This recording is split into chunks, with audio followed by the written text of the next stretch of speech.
I'm Matt Gilhooly, and this is The Life Shift, candid conversations about the pivotal moments that change lives forever.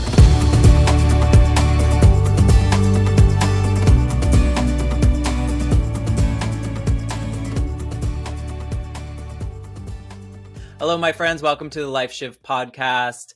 I am here with hopefully a new friend, Rob Cressy, and he is a personal growth coach, a podcaster, an all-around, I would say, super enthusiastic individual from what I've heard on your podcast. So welcome. Thank you for having me, Matt. I'm super excited to be jamming with you. I'm looking forward to the conversation because we don't talk too much. Just as a disclosure to everyone else that's listening to the Life Shift podcast, I only ask a single question when I kind of vetting guests, I guess, for the show, because I don't want to know too much, because my goal is to really have a candid conversation about these pivotal moments that changed lives forever. And so if I know too much, then I kind of start creating these thoughts in my head. So I'm excited to hear about your story. I did read a little bit about one of your pivotal moments because you do have that on your website and you have a podcast about it. So I know a little bit, but fortunately that was a while ago. So I'm excited to hear it today too, because I think there's a lot of positivity that comes from your story. And when I hear from guests, it's like, sure, the pivotal moment is really interesting to hear, but it's what people do with it that inspires them and walks away. So again, I appreciate you being here. Well, I appreciate you giving me the opportunity to share. Yeah.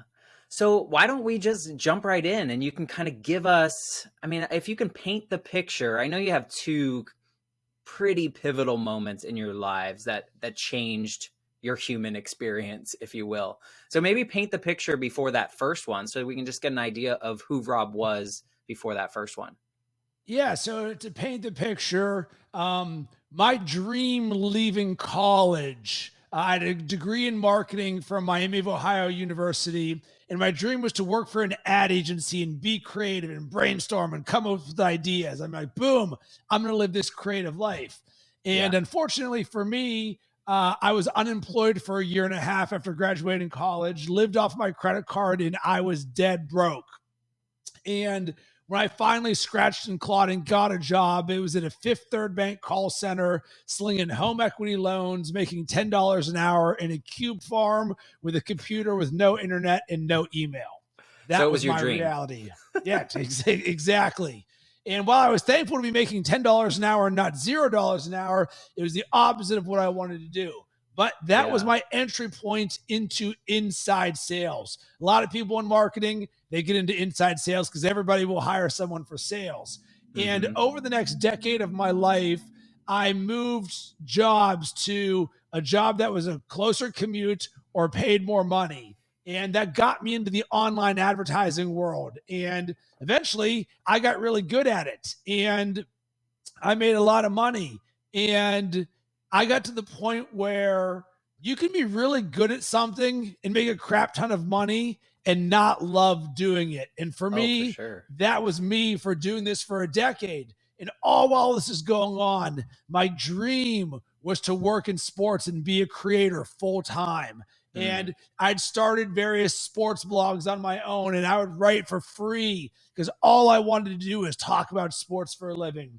And I finally got to a point where I said I would regret it for the rest of my life if I didn't give it a shot at making my dreams happen.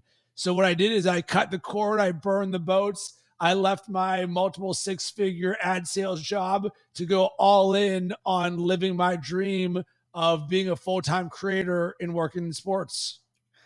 Wow. Well, first off, I can completely relate to the feeling of unfulfillment, right? I think the one time in my life where I was probably the most miserable as an adult was the time when I was making the most money that I had ever made.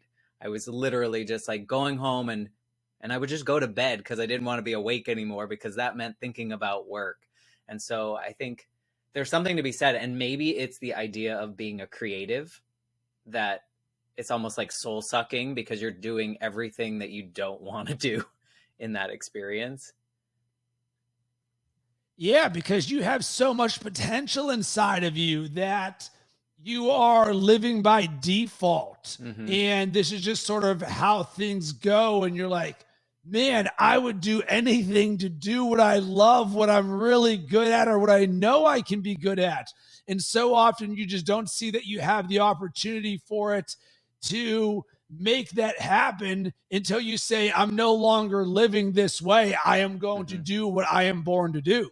Yeah. And I think the benefit of the way that you were kind of forced into doing that, though, is that you probably learned a lot of things that helped you move past that, right?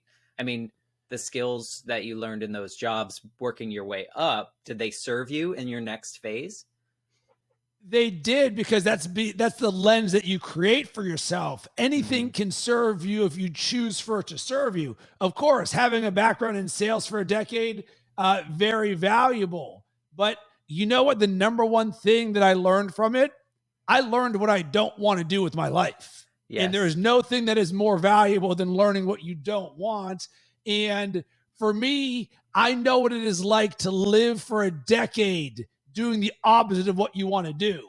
Hmm. So I'm willing to do everything in my power to not do that, which is Ever where this again. pivotal moment happens. I'm like, I am no longer living Yeah. that way. Yes, it's comfortable. Yes, you make a ton of money, but to those things, I don't care. That does Yeah. not matter to me. And that's very contrarian to the way this world works, because so often we like to feel comfortable. We like to make a crap ton of money. And you know what? We're willing to put up with things because we're safe and it's easy. Yeah. And I think, growing up, I would assume we're close to similar generations that, I mean, I think that was always what we were trained to do growing up, right? We were supposed to graduate high school and then we were supposed to go to college, whether we knew what we wanted to do or not. And we were to graduate, get a great job, make money, get promoted, make more money, bigger, better, faster, more. Like that was our generation. And I think things are changing now with people, kind of leaning into the things that bring them joy and kind of trying to find a career in their passion more so than when I went to high or to college. 100%. And this can actually move this forward, because at the time, the last job that I had was at a company called legacy.com, which was the largest online obituary website in the United States. Why in the world would you voluntarily choose to sell advertising on an obituary website? Well, the answer for me was I was very good at what I did. And up until that point, no one had successfully sold advertising on the website Mm. from a digital side of things. So I went in there and I was like, listen, if I can improve this at all, one, I'm going to make a ton of money for them, which means I'm going to make a ton of money for myself. Hmm. And 2.5 years later, I did exactly what I said I was going to do. So, boom. And I said to myself, if I can do this, I can Hmm. literally do anything in the world. I just sold advertising on an obituary website for 2.5 years. I can do anything, which means, to what you just said, leaning into what brings you joy and passion. So Yeah. now that I've done the hardest, probably least sexy thing ever, I am going to do the complete opposite. And I went and I started a company called Bacon Sports. And my dream was to get paid to talk about sports for a living. So what Yeah. did I do? I taught myself podcasting and video and writing and social media marketing and branding and community building and throwing events. And I did literally what you would do if you could do anything you wanted in the world. And that's what I did for my life. And uh, just because I'm doing what I love and it's all fun and joyful doesn't mean that it's easy. Right. Because guess what? I went back to zero. So Mm. now everything is on me. And this is where the life shift happens. So when I was doing my digital ad sales, I was the work hard, play hard party bro. And quite frankly, I probably wasn't the work hard, because I was writing my sports blogs on the side during work, and sort of I was so good at what I did, I could almost autopilot my regular job Yeah. and do my passion at the same time. And that's where the, oh man, I would just love to do this full time came from. But I was someone who had not invested in personal growth and development. one of the things that I did is I audited the success habits of the most successful people, the people that I aspired to be like and do things like. And these narratives would come up over and over and over again. And it was the average CEO reads 60 books a year. And I'm like, crap, I'm reading zero. Think I want to do something about this. Yeah. And when you're at zero, everything is on you now. So it goes from, oh my God, everything's on me to, oh my God, everything's on me now. So you can change sort of the way that is. And two things happened that changed my life when I was back at zero. Number one, I became self-aware. So when you're at zero, you're like, all right, everything's on me. And this is where the sort of the question changes the I'm Ron Burgundy. Like it shifts right there where you're like, oh, it's a problem to an opportunity. No one's going to tell me when to wake up, what to eat, when to go to the gym, what to read, who to call, what to do. So now I started to realize everything was an opportunity for me. So I created this like micro focus mindset where I was so intentional. I was like, do all these little areas of my life I got to design and boom. And I didn't learn this until years later, but this is sort of fundamental to the way that I coach and create. And it is lifestyle by design, live by design, not by default. Everything I do in my life now, a decade later, is by design. I lived by default for a decade. And then the number two thing that happened, hey, I'm reading zero books. I should get on that. Just by adding that simple habit of reading books, it adopted a growth mindset for myself. So now the world went from black and white to color and my mind exploded. I'm self-aware and now I have a growth mindset. And the growth mindset says I am not stuck in this position and I can make things better every single day. So my goal every day for the last 12 plus years has been to make today better than yesterday. And the way that I do that is by reading for 30 minutes first thing in the morning, because by design, if I learn something, then I'm better today than I was yesterday. And once that happened, boom, here comes the rocket ship of personal growth. Doesn't mean business became a rocket ship. Rob became a rocket ship, like Neo in the Matrix when he learns that he can learn anything that he wants. That's what I adopted. Then I became self-aware. That completely changed my life. I am a different human because of it. Yeah, you know, and self-awareness comes up a lot in these conversations. And a lot of the conversations, the pivotal moment is more like, for me, it was when my mom died when I was 8. Like that was an external force that forced my life to a completely different thing. But it took me like 20 years to grieve her. And what helped me get past that was self-awareness, like the ability to completely understand the situation that I'm in, the control that I have, the ability to, like you said, to grow from said experience. And so it's interesting to hear your approach, because the logical part of my brain as I listen to it is overwhelmed. Did you have any moments of being overwhelmed with, okay, everything's on me, but also there's 400,000 things that I want to do now. How do I prioritize? Yes, a million times. And this is what I always had to remind myself of. Yeah. This is what I signed up for. Yeah. Okay. It is. I can't complain that I have so many options and so many things to do, and business is hard, and when's revenue coming in, and why is no one getting back to me, when this is what I signed up for. Yeah. Because the alternative is selling obituary advertising or working in a call center in a cube farm. Yeah. So this is why so few people take the path that I have, because it's super hard, because there's no manual and playbook. No one's there to support you or yes, you can create mentors and friends and advisors and all this stuff. At the end of the day, it's you versus you. Right. And your ability to deal with this and create within it. And it's why for me, knowing that the majority of entrepreneurs and business owners fail at some insane rate year by year, I was like, I'm going to specialize in overcoming adversity, in challenges, in mindset. Why? Because it is the thing that'll stop me from not being the person that I want to be. Because if I give up, my dream is done. If I quit, my dream is done. If insert any self-limiting belief or fear, my dream is done. Therefore, when challenges are going to happen, which by design is the path that I chose, I want to be someone who says, I'm not only going to see this challenge, I am going to make it better for myself. Yeah. I mean, a lot of that stems to, or what I think of is intention. Like you said, just like everything moving forward is with intention and taking the next best step. I mean, part of me is very compartmentalized and as far as like the activities that I do on a regular basis, and those, like what I want to do next, it's just the next best step for me.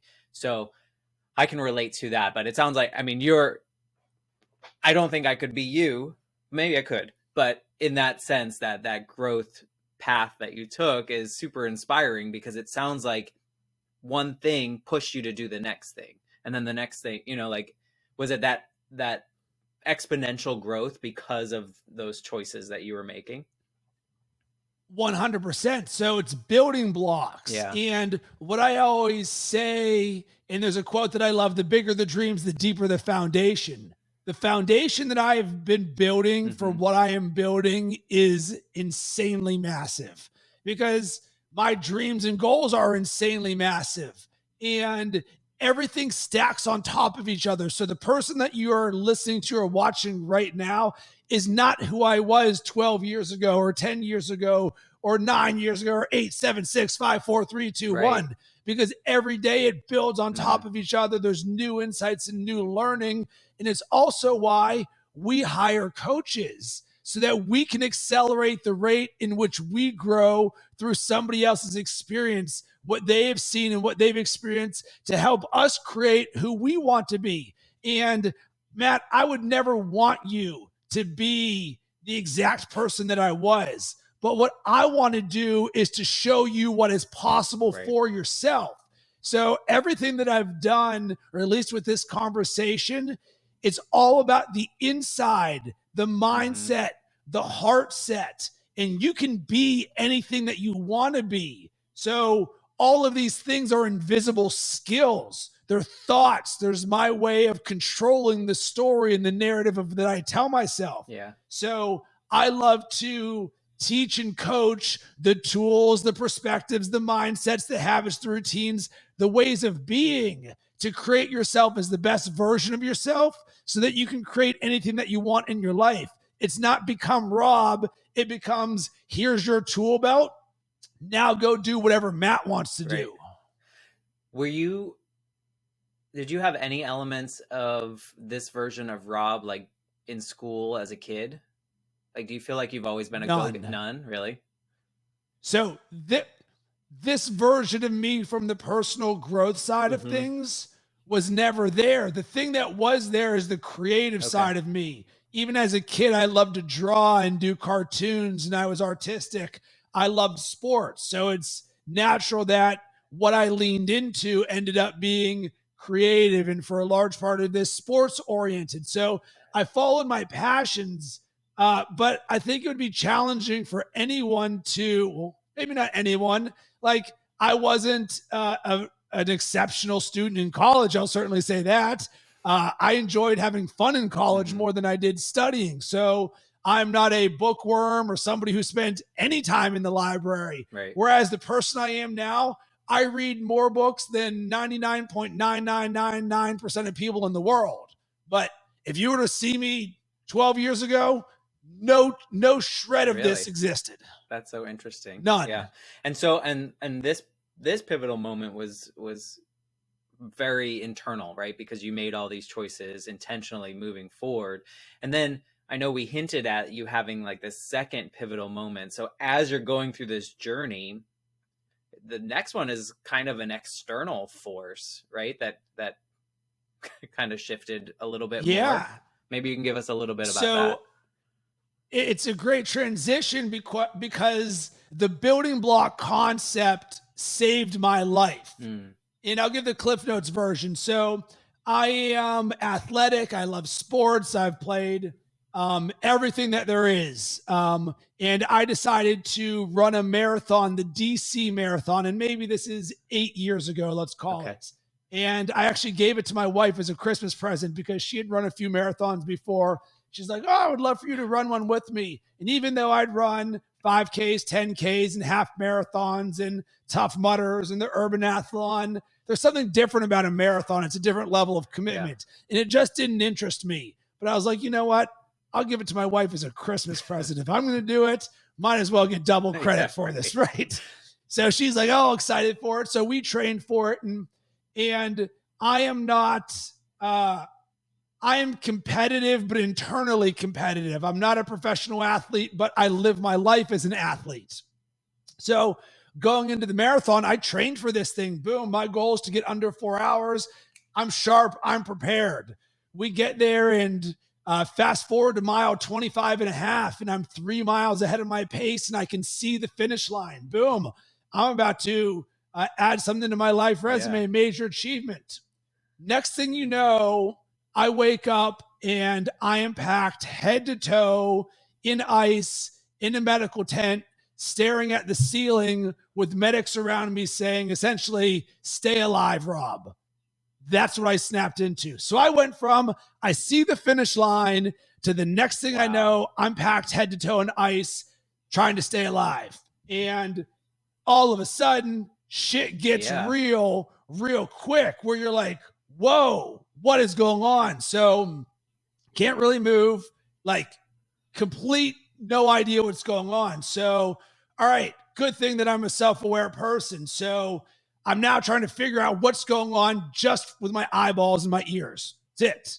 And you're not just like, hey guys, what's going on? Like, so I find out that I passed out on the course with a body temperature of 107 degrees. Wow. And they're trying to keep me alive because my body is overheated at the end of the marathon. So during all of this, I quickly realized this is a dire situation, as in like you can die. So I'm like, all right, snap in. So this is where my focus and self-awareness. So I'm like, let's use active listening. If they say to do something, do it. And all this is just happening internally in my mind. And I'm also acutely aware of, if my eyes go to black, I'm probably dead. It just is. So my goal is to stay awake. Just don't go.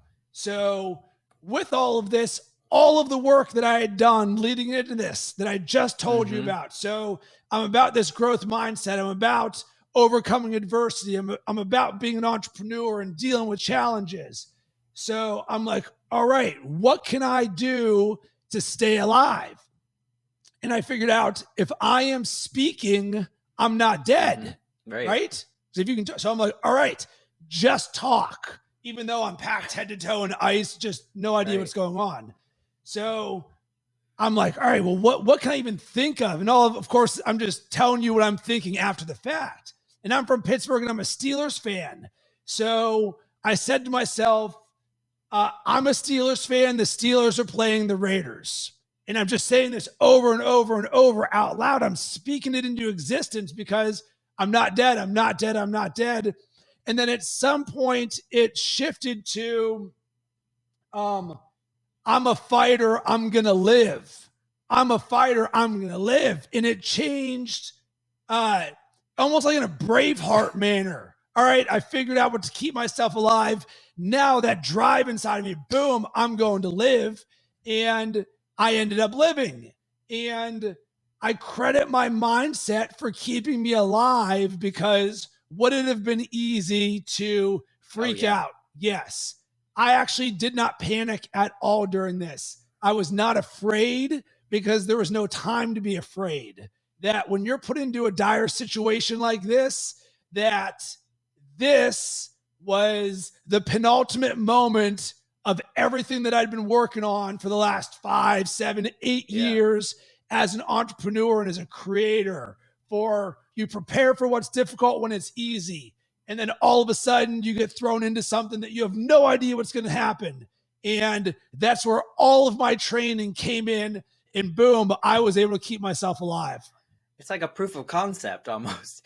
I mean, most people, like you said, most people would panic and probably, I mean, I hate to say it, but maybe even give up. And so you proved that what you had built and the mindset that you created actually could get you out of a situation that I would imagine that I would probably not make it out of.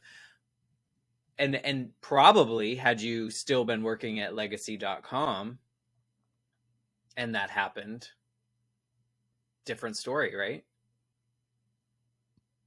Completely, because who knows how it would have gone down, because I wasn't that same person. So even the fact that I was running a marathon as a high performer, like all these dominoes are falling and falling, and I only said one prayer for like 10 seconds, and then that was the end of it. It wasn't, because a lot of people are going to like really trip, because as you can imagine, it is an insane situation. You have no idea what's going on. You're just like, this is absolutely bananas. So yeah, I don't know what would have happened, but once again, I took control of the situation. And because of that, what it really did, and here's how the life shift happened. I was already a super happy, positive guy. It's part of my brand and who I am. And I was already about living my best life and doing what I love and being someone who helps others. But now there is no excuse humanly possible for me to not have the best day ever every single day. So people are like, Rob, are you always like this? Do you have bad days? And the answer is, I am always like this. Why? Because number one, I'm no longer working at a Fifth Third Bank call center or slinging banner ads for an obituary website. And number two, I am not dead, because I know how quickly this can go away without you even realizing it. And it's crazy, because the near-death experience gave me the perspective of my own mortality. Most people don't like to talk about this. Oh my God, we're talking about death. I'm not afraid to die. And you know why? Because I could have just not woken up. I could, like when I passed out on the course, 107-degree body temperature, I was then lifted by someone, no idea who, put into a medical tent. All this stuff happens. I have no recollection, no idea of it. So to me, from there to there, I was dead. And it didn't hurt me. It wasn't painful. I didn't even notice it. I would have just been dead. And then I woke up. So I realized, I don't have anything to actually fear about death, because I've already seen what it looks like, and just sort of ends. And because of this, I want to live every single day as if this is the last day of my life, because you never know when it's going to be the last day of your life. So why would I ever choose anything other than the best version of me, the most positive version of me? Because one day will be the last day. I don't even know how to respond to that, because I think so many people listening to this podcast will be like, that's not possible, right? Like, how does someone have a better day today than they had yesterday? Like, why? How is someone always so positive? But honestly, like, I can see it in this conversation and feel it, that you are genuinely this joyful and passionate about life. And I'm slightly jealous, but I also think that it's true that if you're doing these things with this growth mindset and this intentionality and set in your heart and really pursuing the things that matter to you, you can have a better day today than you had yesterday, whether that's in mind growth or if that's just in just general happiness, right? Do you find that you're happier every day, or is it just you're kind of in this great space of like, today's a great day, I can do whatever I want with it?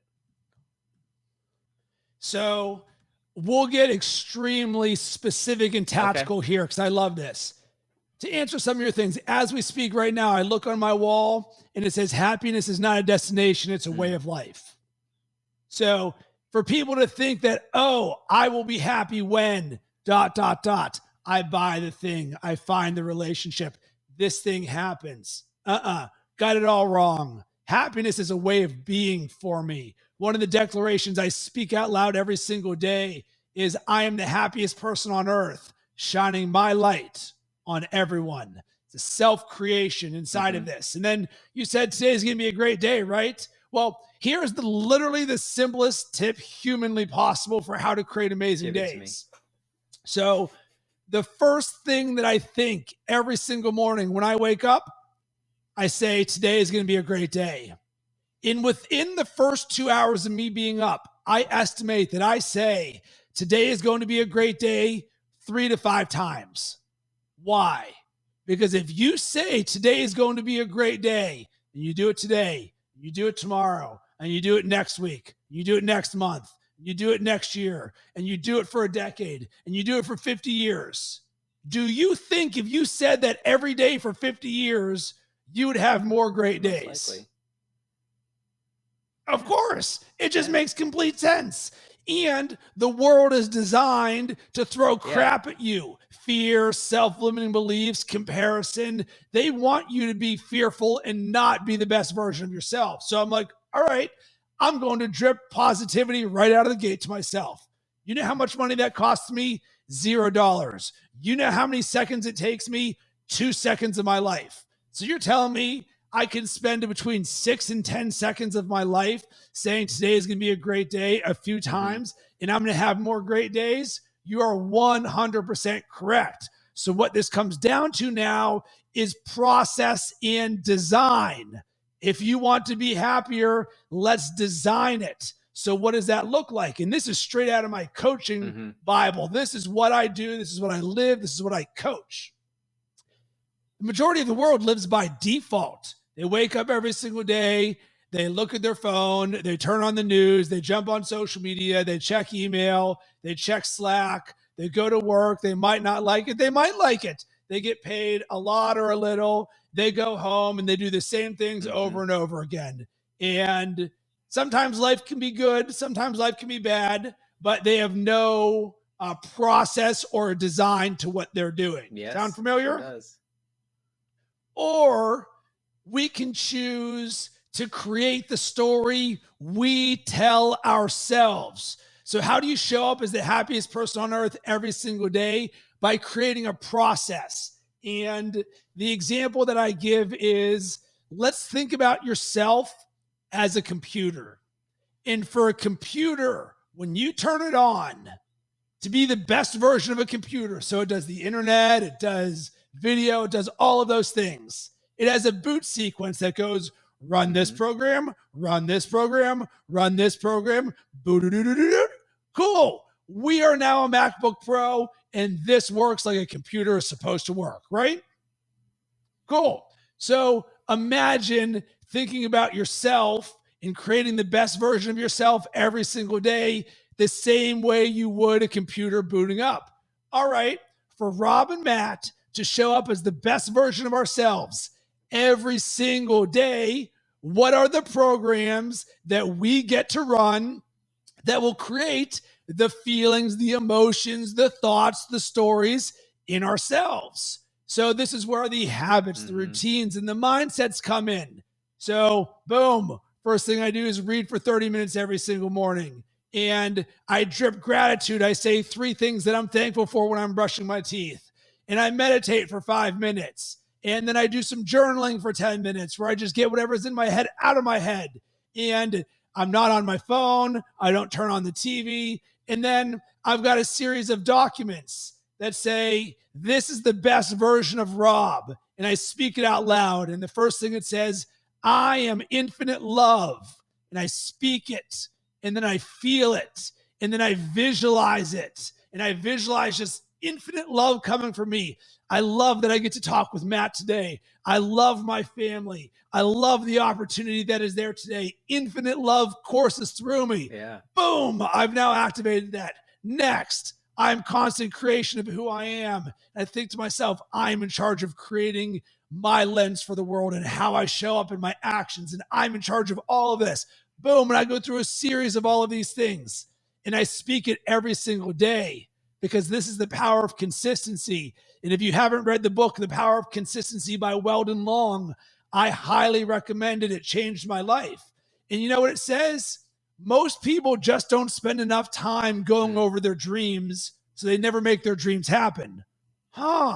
It's like if you wanted a red Ferrari, who do you think is more likely to have it? Somebody who thinks about it once a year or once every 5 years, or the person who looks at the picture of the red Ferrari and visualizes touching the leather and the stitching and putting the key in and hearing the vroom, all of that, and they do it every single day.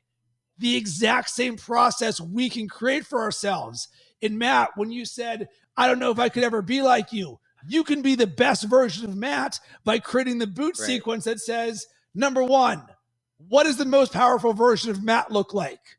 What would I love? And you're like, all right, well, I would love this and I am this. Boom, you can now design it. Most people don't spend 2 seconds thinking about what the best version of themselves looks like. So God forbid ever creating the process for making that happen. And I get so passionate about this because I know what it is like, 1, to have this, 2, to not have this. And now that I have this, there is no way possible I would ever not have this. And I want to give this to everybody. No, and do you think that what stops most people from doing that is fear? What do you think stops most people? No. Well, fear is in there, but fear would make you believe that somebody actually wants this in the first place. And maybe this will answer your question. Somebody asked me on a podcast, Rob, do you think that people struggle with self-awareness? And you know what I said? No. Because if you're not self-aware, you're not sitting there being like, oh my God, I'm not self-aware right now. I want to be really self-aware, like you would with your finances. If you don't have money, you're like, oh my God, I feel broke. I'm not buying things. You feel that, but people don't feel a lack of self-awareness. Therefore, what stops people is this isn't even a thing for them because they're not on this frequency. They're not on this wavelength. And if you wanted it, you would do it. And if you say you want it, but you don't do it, you don't actually want it. So this is the difference between intention and nothing. You got to be intentional about everything that you do. That makes sense. And I kind of relate it to a little bit of, the word or the term gets thrown around a lot is imposter syndrome. And it's kind of in a similar sense of the people that say they have or say they face imposter syndrome are aware of it, right? And the people that are super confident and whatever, they don't face it because it's not even in their spatial awareness of a blockage, if you will. They just jump right in and do whatever they need to do, when really the people that face it probably could do it. Anybody can do any of this stuff. You're right. Because these are all just thoughts and stories, right? You think it's a conditioning? If it's a story in your head, well, 100%. It's a conditioning. It's a society. It's media. It's culture. So once again, none of this stuff is taught anywhere. All through all of our years of college. And how do I know? Because it took me 30 years of my life before I finally said, oh, wait a second. There's a different way that I can live. So the system doesn't teach this. So now this is a systemic thing. Happens everywhere in our culture. And then we have the media, which has different narratives and agendas that are designed to make money, not to make you the best version of yourself. And we have algorithms on social media, which are designed to make you stay on them, feel fear, comparison, lack, insert everything there. So the challenge is the world is actually designed for you to not be this. I would agree. Which is why this is a 1% of a 1% mindset and conversation we're having right now. And when you say it's not in your awareness, that is why I exist. Because I'm about this life and I help people who want this life and say, Rob, I am raising my hand. I want what you have. I don't want to be you, but I want freedom, happiness, and a life I love. Great. let's build this and let's start from what would you Right. love to create? I would love to wake up happy every single day. Cool. What does your current process look like? I don't have one. Let's make Great. Let's start building that. Tell me one thing about yourself that you love and you know to be true that is powerful about yourself. And you're like, I'm an amazing friend. Great. Every single day we're going to wake up and you're going to say, I am an amazing friend. And then we're going to say, all right, Matt, tell me something else you know that's true about yourself. And you're like, I am abundantly generous. Cool. I'm an amazing friend. I'm abundantly generous. You know what we're not thinking about? I'm a piece of crap. The world is blah, blah, blah. We've redesigned and re-engineered the way that we think. The way that you think creates your actions. The way that you take action creates your results. It's a lot to process. So part of my question or my next question really is, what if you had just finished that marathon? Do you think there would be, like, what would that version of Rob look like compared to this current version with your awareness of that moment and kind of fighting to stick around? I would still be kicking ass. I would still be amazing. I would just have a different, I wouldn't have that in my tool belt. Maybe that's the way that I would say it, because here's the bow on this story. So for the next 8 years, I think it's been, after that marathon, even though I'm athletic, I'm happy, successful, all that stuff, doesn't mean that I don't have bad days or negative thoughts or things that self-limit believe me, or things that are self-limiting that I believe. And one of them was around not finishing the marathon. So if someone would ask, Rob, have you ever run a marathon? There's always this little asterisk that was there. Yeah, I ran a marathon. Yes, I trained for it. No, I didn't finish, and insert near-death experience story. And it didn't serve me. It didn't. It was there. And my goal was never to run multiple marathons. It was like a Christmas gift for my wife. So like the fact that it didn't end the way that I wanted it to, it wasn't like, boom, let's go and do this again. Like I would have other things. It just wasn't what I like to do other stuff. But as I grew as a high performer and started doing a variety of other things, I realized I want to change the story. So what would have been a month and a half ago, I ran the Pittsburgh Marathon and I called it my redemption story. And I did so because I wanted to change the narrative in my head as it relates to running a marathon. I wanted to remove the asterisk so that if anybody ever asks, have you run a marathon? The answer is yes. It's not yes, but. Boom, it is yes. So for me, what's different? I never would have had that full circle story, which I'm telling you right now. What amazing things have happened? Yes, but I would not have had the same perspective. And I still would be this excited and this happy because I was about this life, but it gave me a uniqueness to my story that's in my tool belt that I can use to help others. It just adds another layer of character, I guess, is probably maybe the best word for it. I think it's a super interesting story because so many people, there are a lot of people that have faced near-death things or life-altering accidents of some sort, and we don't all do what you did with it, right? Sometimes it takes us years to move past it, or we never move past it. And so hearing your story and then also like kind of buttoning it up by doing another marathon, good for you. I did a half marathon, and frankly, that was plenty. I don't have. I trained in Florida and ran it in Portland, which is a little bit hillier than here in Florida, and a little bit colder. But anyway, you went in and you changed your story. A lot of people will be like, yes, I tried and didn't finish, and here's what happened, and that's it. But you knew something. Was it always just like nagging at you, or is it just you wanted to close that loop?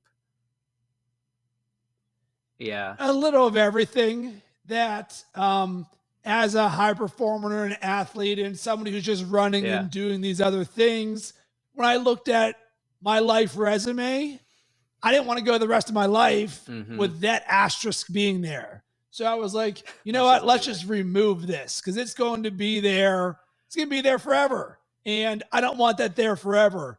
And this is the maturation of who I am, where I seek challenge, I commit. And you said, we don't all do what I did with it. And you know what the perspective is that can help everyone? Yeah, because this is just a one-of-one journey.